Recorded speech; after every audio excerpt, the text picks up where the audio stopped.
السلام عليكم ورحمة الله وبركاته. يوم جديد ووصفة جديدة مع قناتكم شهيوات سلمانات. وصفتنا اليوم كيك بالجزر والجوز من أطيب وألذ الكيكات. كيكة الجزر والقرقاع من السما بالقرفة كتجي معلكة وهشيشة، مذاقها عجيب. قبل ما نشوفوا المقادير بغيت نشكر المتابعين على التعاليق الزوينة اللي كيتخليو ليا. وإلا كنتو أول مرة كتشوفوا الفيديو ما تنساوش الاشتراك في القناة وتفعيل الجرس باش يوصلكم دائما الجديد ديالي. ونبداو على بركة الله. بالنسبة للمقادير عندي 2 كيسان ديال الخيزو محكوك، عندي كاس إلا ربع ديال الزيت ما يعادل 100 ملي، عندي كاس ديال سنيدة ما يعادل 160 غرام، عندي 50 غرام ديال الكركاع مطحون، 4 البيضات، 3 الخمارات ديال الحلويات خميرة الحلويات، وعندي معلقة صغيرة ديال القرفة والراس المعلقة صغيرة ديال السكينجبير. بالنسبة للدقيق أنا الكيك ديالي هزات ليا 210 غرام بالضبط، ما يعادل 2 كيسان ديال العنبة.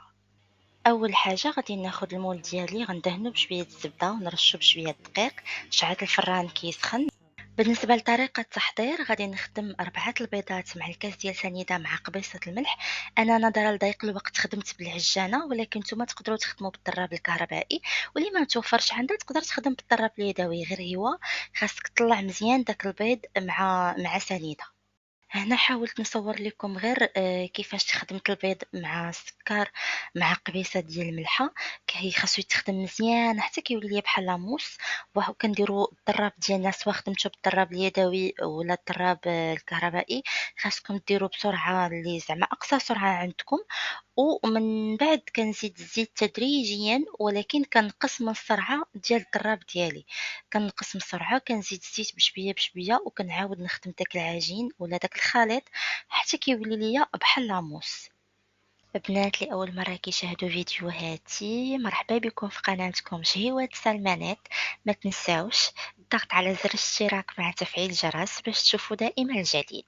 من بعد ما طلعت البيض وسنيدة والزيت غادي نقص السرعة ديال العجانة ديالي، وعاد غادي نزيد الكاس الاول ديال الجزر، غنخليه حتى يتخلط شويه، وغادي نزيد الكاس الثاني ونخلي العناصر يتخلطوا باش ما يبقاش ليا داك الجزر مكور. وعاد من بعد غادي نزيد الكركاع ديالي اللي ديجا طحنته. بالنسبة للناس اللي ما عندهمش الميزان باش يعبروا الكركاع غادي ديروا 3 المعالق كبار ديال الكركاع مطحون، ولا غادي تشريو بالضبط 50 غرام من عند مول الحانوت، 50 غرام ديال الكركاع. هنا أنا زدت الدفعة الأولى ديال الطحين قسمته على 2 دفعات. الدفعة الثانية حتى هي غنزيدها، غندير معاها 3 الخمارات والمعلقة ديال القرفة ومعلقة نص راس المعلقة ديال السكينجبير. غادي نغربل الخليط دائما، غنغربل الخليط ديالي.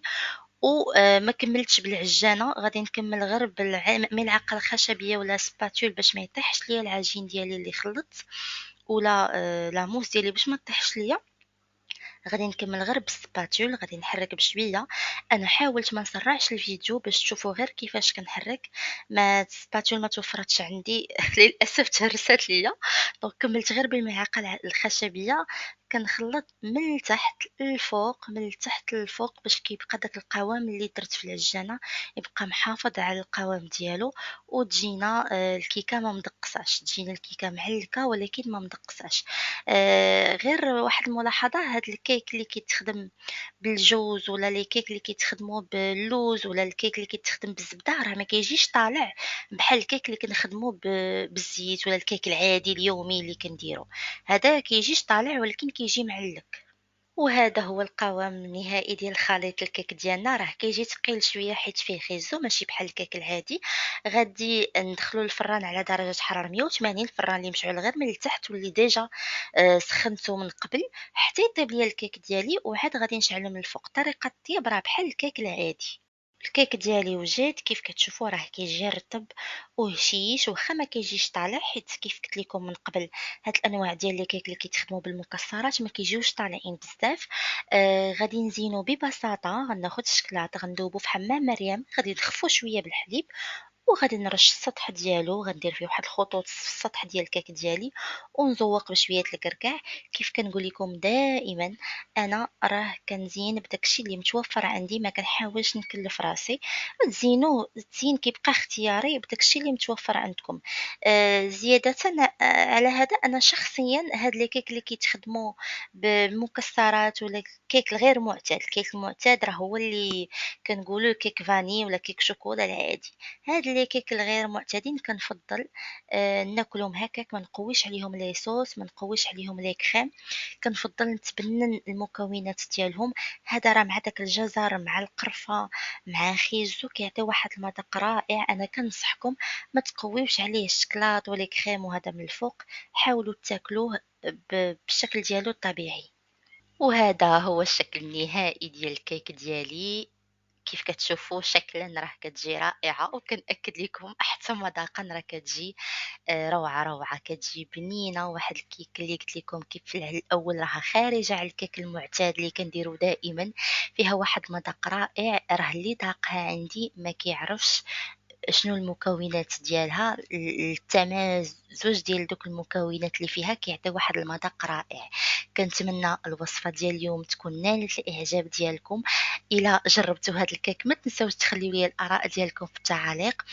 وبالنسبة للناس اللي أول مرة كيشاهدوا القناة، كنتمنى أنكم تشجعوني بالضغط على زر الاشتراك وتفعيل الجرس والإعجاب للفيديو. شكرا لكم على المتابعة، وإلى الفيديو القادم إن شاء الله.